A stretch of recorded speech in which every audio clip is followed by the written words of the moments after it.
आज की कहानी दो ऐसी लड़कियों की है जिन्हें क्लाइंबिंग का जुनून सवार होता है और मस्ती मजाक करते हुए वो 20,000 फीट ऊंचे एक टावर पर चढ़ जाती है। लेकिन ऊपर चढ़ने के बाद उनके साथ एक ऐसा हादसा हो जाता है जिससे वो उस टावर के ऊपर फंस जाती है और इस सुनसान जगह पर उनकी मदद करने के लिए कोई भी नहीं होता। इस सिचुएशन में वो दोनों लड़कियां जहाँ न ठीक से खड़े होने की जगह है न बैठने की, और वो भी जमीन से 20,000 फीट ऊपर बिना कुछ खाए पिए कैसे सरवाइव करती है, देखेंगे हम आज की इस कहानी में। तो कहानी की शुरुआत होती है बेकी और उसके हस्बैंड डैन और उनकी दोस्त शाइलो को दिखाते हुए। ये तीनों एक पहाड़ पर क्लाइंबिंग कर रहे थे और क्लाइंबिंग का ये एडवेंचर उनके लिए नया नहीं था, इसलिए तीनों काफी एक्साइटेड थे। अब ऊपर चढ़ते हुए डैन को चट्टान में एक छोटी सी केव नजर आती है और जब वो अपनी पकड़ मजबूत करने के लिए वहाँ हाथ डालता है तभी एक बर्ड की वजह से उसका बैलेंस बिगड़ जाता है और वो रस्सी के सहारे लटक जाता है। ये देखकर शाइलो और बेकी घबरा जाते हैं और उसे बचाने की कोशिश करते हैं, लेकिन अचानक रस्सी टूट जाती है और उनकी आंखों के सामने ही डैन यहाँ से गिरकर मारा जाता है। इस हादसे के बाद बेकी एकदम सदमे में चली जाती है। फिर यहाँ से हमें पूरे 1 साल बाद का सीन दिखाया जाता है जहाँ बेकी अभी भी उस सदमे से बाहर नहीं आ पाई थी। वो अकेलेपन और दर्द से झुंझ रही थी और शराब उसकी जिंदगी का हिस्सा बन चुकी थी। अपनी बेटी की ऐसी हालत देखकर उसके डैड जेम्स परेशान हो जाते हैं और उसे जिंदगी में आगे बढ़ने की सलाह देते हैं, लेकिन बेकी अपनी जिंदगी से इतनी निराश हो चुकी थी कि अब वो कुछ भी सुनना और समझना नहीं चाहती थी। अब उसी रात वो सुसाइड करने का मन बना लेती है। तभी उसकी फ्रेंड शाइलो का कॉल आता है जिसे बेकी के पिता ने ही उसके पास भेजा था उसे समझाने के लिए। अब शाइलो बेकी की पुरानी यादें भुलाने के लिए उसे एक 20,000 फीट ऊंचे और पुराने टावर पर चढ़ने का चैलेंज देती है। पर ये सुनकर शुरुआत में बेकी तो मना कर देती है, लेकिन शाइलो उसे समझाती है कि हमें कभी कभी लाइफ में मूव ऑन होने के लिए किसी बहाने की जरूरत पड़ती है और शायद यही वो मौका है। जिसके बाद फाइनली वो तैयार हो जाती है। फिर अगले दिन दोनों उस खतरनाक सफर के लिए निकल पड़ते हैं। सफर के दौरान बेकी शाइलो के फोन में उसकी पुरानी तस्वीरें देखती है। एक तस्वीर में शाइलो के कंधे पर किसी लड़के का हाथ नजर आता है, जिसके बारे में पूछने पर शाइलो उसे एक फ्रेंड कहकर बात टाल देती है। इतने में बेकी के डैड का कॉल आता है, पर वो कॉल नहीं उठाती। अब रास्ते में दोनों एक होटल में रुकती है जहाँ बेकी को पता चलता है कि शाइलो एक यूट्यूबर है और वो क्लाइंबिंग व्लॉग्स बनाती है। इसके बाद वो उस टावर के बारे में वहाँ के एक वेटर से पूछती है कि वो कहाँ है, तो वो वेटर बताती है कि वो टावर तो सामने ही दिख रहा है जो यहाँ से 2 मील दूरी पर है। अब रात को दोनों उसी होटल में रुक गए थे। अगली सुबह दोनों फिर से अपना सफर शुरू करती है। शाइलो अपना व्लॉगिंग शुरू कर देती है और आखिरकार दोनों उस सुनसान जगह पर पहुंच जाते हैं जहां से टावर दिखाई दे रहा था। अब वो दोनों पैदल ही आगे बढ़ने लगती है और ये एक सुनसान रेगिस्तानी इलाका था जहां रास्ते में दोनों को एक मारा हुआ जानवर नजर आता है जिसे गिद्ध खा रहे थे। फिर जब वो टावर के पास पहुंचती है तो बेकी उसकी ऊंचाई देखकर डर जाती है और शाइलो से कहती है कि मैं ये नहीं कर पाऊंगी, मेरे हाथ कांपने लगे हैं। लेकिन शाइलो उसे मोटिवेट करती है और अपने डर पर काबू पाने को कहती है, जिससे वो मान जाती है। अब टावर काफी पुराना था तो दोनों सेफ्टी रोप के सहारे एक दूसरे से जुड़ जाते हैं और चढ़ाई शुरू कर देते हैं। शाइलो आगे थी और बेकी पीछे, लेकिन उस टावर पर पूरी तरह जंग लग चुका था और सीढ़ी भी पूरी तरह हिल रही थी। पर शाइलो का हौसला नहीं टूटा, वो आगे बढ़ती गई जबकि पूरा टावर कांप रहा था। बेकी भी हिम्मत करके आगे बढ़ती जा रही थी। तभी अचानक जो सीढ़ी उसने पकड़ा था वो टूट कर नीचे गिर गई और वो बार बार बच गई। इससे बेकी डर जाती है, लेकिन शाइलो उसे फिर से हिम्मत देती है। अब काफी ऊपर आने के बाद वो दोनों पानी पीती है जहाँ से जमीन का सब कुछ बहुत ही ज्यादा छोटा दिख रहा था, लेकिन फिर भी दोनों कैसे न कैसे करके सही सलामत टावर के टॉप पर चढ़ जाती है। लेकिन इसी बीच सीढ़ी का एक बोल्ट निकलकर गिर जाता है जिसका इनको कोई भी अंदाजा नहीं था। अब टॉप पर पहुंचकर दोनों बहुत ज्यादा खुश थीं और शाइलो दोबारा से अपना व्लॉग बनाना शुरू कर देती है। वो वीडियो में अच्छे शॉट लेने के लिए ड्रोन कैमरा का इस्तेमाल करती है। फिर वो अपने व्यूअर्स को और अच्छा कंटेंट देने के लिए बेकी को ड्रोन का रिमोट पकड़ाकर खुद टावर के सहारे एक हाथ पर लटक जाती है। बेकी ये सब करने से मना भी कर रही थी, लेकिन शाइलो उसकी एक नहीं सुनती। शॉट लेने के बाद वो वापस ऊपर आती है और सेम एक पोज बेकी को भी करने के लिए कहती है, लेकिन बेकी ऐसा करने से मना कर रही थी, जिस पर शाइलो कहती है कि उसका डर भगाने का ये सबसे बड़ा मौका है। जिसके बाद बेकी शाइलो का हाथ पकड़कर वही सेम स्टंट करती है और शाइलो उसकी सेल्फी लेने लगती है। जिसके बाद बेकी वापस ऊपर आ जाती है। अब यहाँ पर बेकी डैन की अस्थियां लेकर आई थी। वो डैन को याद करते हुए उसकी अस्थियां वही विसर्जित कर देती है और इस मूवमेंट पर बेकी और शाइलो दोनों काफी इमोशनल हो जाती है और उसे याद करने लगती है। इसके बाद वो डिसाइड करते हैं कि अब उन्हें वापस जाना चाहिए, इसलिए वो अपने सेफ्टी रोप को खुद से कनेक्ट करती है और पहले बेकी नीचे जाना शुरू करती है। लेकिन जैसे ही वो पहला कदम सीढ़ी पर रखती है तो बचे हुए बोल्ट भी खुलकर सीढ़ी टूटकर गिर जाती है, पर बेकी रोप के सहारे लटक जाती है। शाइलो ये देखकर बहुत ज्यादा डर जाती है और किसी तरह उसे खींचकर वापस ऊपर ले आती है। यहाँ बेकी मौत के मुंह से बचकर आने की वजह से डर के मारे रोने लगती है, पर अगले ही पल दोनों अचानक हंसने लगती लगती हैं क्योंकि ये बहुत ही एडवेंचर मूवमेंट था। फिर नीचे देखने पर उन्हें पता चलता है कि सीढ़ी पूरी तरह टूट चुकी है और अब वो नीचे कैसे जाएंगे। दोनों परेशान हो जाती है और अपने अपने फोन चेक करती है, पर फोन में नेटवर्क नहीं था क्योंकि इतनी ऊंचाई पर नेटवर्क नहीं मिल सकता। फिर उन्हें वहाँ एक इमरजेंसी बॉक्स दिखता है जिसे खोलने पर उन्हें एक दूरबीन और एक फ्लेयर गन मिलती है, लेकिन उनका बैग नीचे जाकर टावर के डिश पर अटक चुका था जिसमें पीने का पानी था। ये सब देखकर बेकी शाइलो पर भड़क जाती है कि अब हम यहीं पर प्यास से मर जाएंगे। तो शाइलो उसे शांत कराते हुए कहती है कि हो सकता है सीढ़ी गिरने की आवाज सुनकर कोई न कोई 911 को कॉल कर चुका होगा और पुलिस हमारी मदद के लिए आती ही होगी, इसीलिए अब हमें थोड़ी देर इंतजार करना है जब तक कोई आ नहीं जाता। तभी शाइलो नोटिस करती है कि गिरने की वजह से बेकी के पैर पर चोट लगी है, तो ब्लड को रोकने के लिए शाइलो उसकी चोट पर अपनी शर्ट बांध देती है। अब दोनों मदद के लिए इंतजार करने लगती है। कुछ समय बाद बेकी शाइलो से पूछती है कि उसने व्लॉगिंग क्यों शुरू की, जिस पर शाइली कहती है कि मैंने ये डेन के लिए शुरू किया था। ये सुनकर बेकी के मन में शाइलो के प्रति थोड़ा शक बैठ जाता है। अब 5 घंटे बीत चुके थे लेकिन उनके लिए कोई भी मदद अब तक नहीं पहुंची थी। फिर शाइलो अपना फोन चेक करती है। वो अपने फोन पर एक हेल्प मैसेज टाइप करके फोन को रस्सी से बांधकर नीचे लटकाने लगती है, ये सोचकर कि शायद नीचे ले जाने पर फोन में सिग्नल आ जाएगा और उनकी पोस्ट अपलोड हो जाएगी। पर ऐसा करते हुए उनकी रस्सी सिर्फ 15 फीट की थी, तो फोन नीचे ले जाने के लिए शाइलो थोड़ा नीचे लटक कर भी ट्राई करती है, लेकिन उनकी ये कोशिश नाकाम हो जाती है। इसके बाद बेकी को एक आइडिया आता है। वो कहती है कि नीचे पूरी तरह सिग्नल होगा, तो क्यों न हम फोन को नीचे फेंक दे। तो शाइलो भी एग्री हो जाती है और अपना जूता उतार कर उसके अंदर फोन को अच्छे से रख देती है और फोन टूट न जाए इसलिए वो अपने सॉक्स और अंडरगारमेंट्स का इस्तेमाल करती है। फिर दोनों उसे नीचे गिरा देती है। अब फोन नीचे चला जाता है, पर दूरबीन से देखने पर भी उन्हें दिखाई नहीं दे रहा था कि फोन अच्छे से गिरा है या टूट गया है। तभी बेकी नोटिस करती है कि शाइलो के पैर पर 143 का टैटू बना हुआ है, जिसका यूज डेन उसे आई लव यू कहने के लिए करता था। बेकी को शक होता है पर वो चुप रहती है। तभी नीचे उन्हें एक आदमी और उसका डॉग दिखाई देता है, जिससे दोनों चिल्लाकर आवाज लगाने लगती है, पर ज्यादा ऊंचाई की वजह से उस आदमी तक इनकी आवाज पहुंच ही नहीं पा रही थी और वो आदमी भी फोन पर बिजी था। वही शाइलो का फोन भी नीचे गिरकर चकनाचूर हो चुका था। तो बेकी संकेत देने के लिए अपना एक जूता निकालकर नीचे फेंक देती है और वो उस आदमी के पास पहुंचता भी है, लेकिन वो आदमी इनके इशारे नहीं समझ पाता। उल्टा वो किसी और का जूता समझकर फेंक देता है और अपने डॉग को लेकर जाने लगता है। ये देखकर बेकी वहाँ फ्लेयर गन चलाने वाली होती है, पर शाइलो उसे मना करती है कि दिन में फ्लेयर गन चलाने से उसे शायद दिखाई भी नहीं देगा, इसे हमें अंधेरा होने पर चलाना होगा। तब इन्हें सामने एक गाड़ी नजर आती है जिसके अंदर एक और आदमी था। अब इनके पास एक लास्ट आइडिया बचा था कि रात होते ही वो फ्लेयर गन चलाएंगी, जिससे वो लोग उन्हें देख लेंगे। इसके बाद अंधेरा होते ही दोनों फ्लेयर गन चला देती है, जिससे वो दोनों आदमी उन्हें देख भी लेते हैं। अब यहाँ शाइलो नोटिस करती है कि वो दोनों आदमी इनकी कार के पास आ रहे हैं, जिससे वो काफी ज्यादा खुश हो जाती है कि अब उन्हें मदद मिल जाएगी। लेकिन वो दोनों इनकी गाड़ी के पास पहुंचकर उनकी ही गाड़ी चुराकर वहाँ से भाग जाते हैं। ये देखकर वो बहुत चिल्लाते हैं, पर यहाँ उनकी आवाज कौन सुनने वाला था। अब इनके पास एक आखिरी उम्मीद बची थी, वो भी नाकाम हो जाती है, जिससे इनका जीने का हौसला भी टूटते जा रहा था। अब अंधेरा होने की वजह से टावर की सिग्नल लाइट जलने लगती है। दोनों को बहुत नींद भी आ रही थी, लेकिन यहाँ सोने से नीचे गिरने का खतरा भी हो सकता है, इसीलिए वो सो भी नहीं सकती थी। अब दोनों बात करने लगते हैं, जिस बीच बेकी शाइलो के टैटू के बारे में पूछ ही लेती है। इसके बाद शाइलो उसे शर्मिंदगी से कहती है कि तुम्हारे हस्बैंड के साथ मेरा 4 महीने का अफेयर था और ये मेरे जिंदगी की बहुत बड़ी भूल थी। तुम्हें ये जानकर बहुत दुख होता, इसीलिए डैन के मरने के बाद भी मैंने तुम्हें कभी नहीं बताया। मैं उसे चाहने लगी थी क्योंकि वो सबसे अलग था, पर मुझे जल्द ही एहसास हो गया था कि मैं तुमसे ज्यादा उसे कभी भी प्यार नहीं कर सकती। ये सब जानने के बाद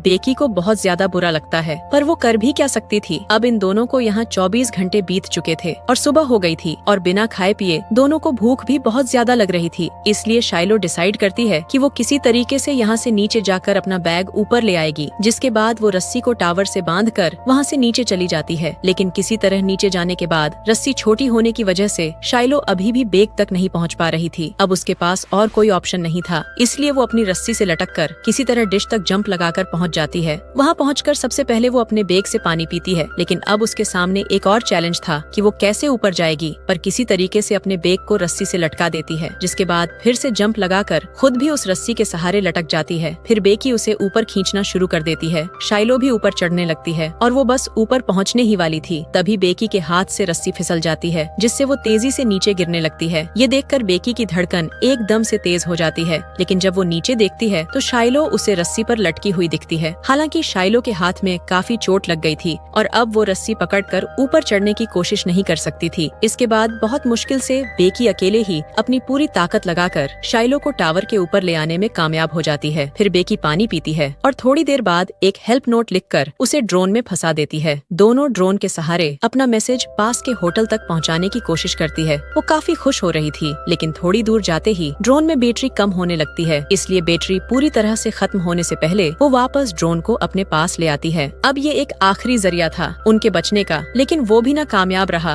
बेकी रोने लगती है कि अब हमारा क्या होगा, शायद हम यहीं पर मर जाएंगे। लेकिन शाइलो उसे समझाती है कि ऐसा कुछ नहीं होगा, हम जरूर यहाँ से निकलेंगे। फिर अगली सुबह बेकी को एक आइडिया आता है कि वो टावर के ऊपर लगी लाइट से ड्रोन को चार्ज कर सकती है। इसके बाद बहुत हिम्मत करके बेकी टावर के पोल पर चढ़ जाती है और फिर उस लाइट को खोलकर ड्रोन चार्जर को प्लग में लगाती है। बैटरी चार्ज होने तक बेकी को ऊपर ही लटके हुए रहना होगा। अब काफी समय तक उस पोल को पकड़े रहने की वजह से बेकी के हाथ धीरे धीरे सुन पड़ने लगते हैं। और इससे भी बड़ी मुसीबत ये थी कि अब वहाँ पर एक गिद्ध आकर बार बार उस पर अटैक करने लगता है। इससे वो किसी तरह खुद को संभाल लेती है और थोड़ी देर बाद ड्रोन की बैटरी भी फुल चार्ज हो जाती है, जिससे वो नीचे आ जाती है। इसके बाद वो ड्रोन को उड़ाकर होटल तक पहुँचाने की कोशिश करती है। ड्रोन फुल चार्ज भी था और उनके अंदर एक उम्मीद भी जाग रही थी कि अब शायद उन्हें मदद मिल जाएगी। लेकिन जब वो ड्रोन होटल तक पहुँचने ही वाला था, तभी उसकी टक्कर एक ट्रक से हो जाती है और अब ड्रोन के टूटने की वजह से उन्हें ड्रोन के कैमरे से कुछ दिखाई भी नहीं दे रहा था। ये देखकर दोनों एकदम टूट जाती है, क्योंकि उनका ये आखिरी ऑप्शन भी अब खत्म हो चुका था। फिर आगे हम देखते हैं कि शाम होने को आई है और उनके बिल्कुल सामने एक तूफान नजर आ रहा था जो बहुत जल्द उनके ऊपर आने वाला है। बेकी को बहुत तेज नींद भी आ रही थी, लेकिन शाइलो उसे सोने से मना करती है, क्योंकि उसके सोते ही पैर के जख्म की वजह से गिद्ध आकर उस पर हमला करने लगेंगे। इसके बाद बेकी शाइलो से उसका दूसरा जूता भी मांगती है, ताकि इस बार वो अपना फोन डालकर नीचे फेंक सके। पर शाइलो कहती है कि मेरा जूता तुम्हें नहीं मिल सकता, क्योंकि वो नीचे डिश पर गिरा हुआ है। अब यहाँ हमें पता चलता है कि जब बेकी शाइलो को नीचे डिश से ऊपर खींच रही थी, तभी हाथ फिसलने की वजह से शाइलो डिश पर गिर गई थी और वहीं पर उसकी मौत हो गई। जिसके बाद से बेकी को हेलुसिनेशन होने लगे थे। वो सिर्फ बेक को ही ऊपर लाई थी और शाइलो को बस अपनी प्रेजेंस में इमेजिन कर रही थी। और उस समय से लेकर अब तक बेकी अकेले ही सरवाइव कर रही थी। बेकी बहुत रोती है, क्योंकि उसकी जिंदगी में उसकी एक दोस्त ही थी जो अब नहीं रही। अब रात में बेकी अपने डैड के लिए एक वीडियो मैसेज रिकॉर्ड करती है, जिसमें वो बताती है कि वो वापस घर आना चाहती है। वहीं दूसरी तरफ उसके फादर जेम्स भी उसके लिए बहुत परेशान थे कि उनकी बेटी कहाँ चली गई। फिर अगले दिन का समय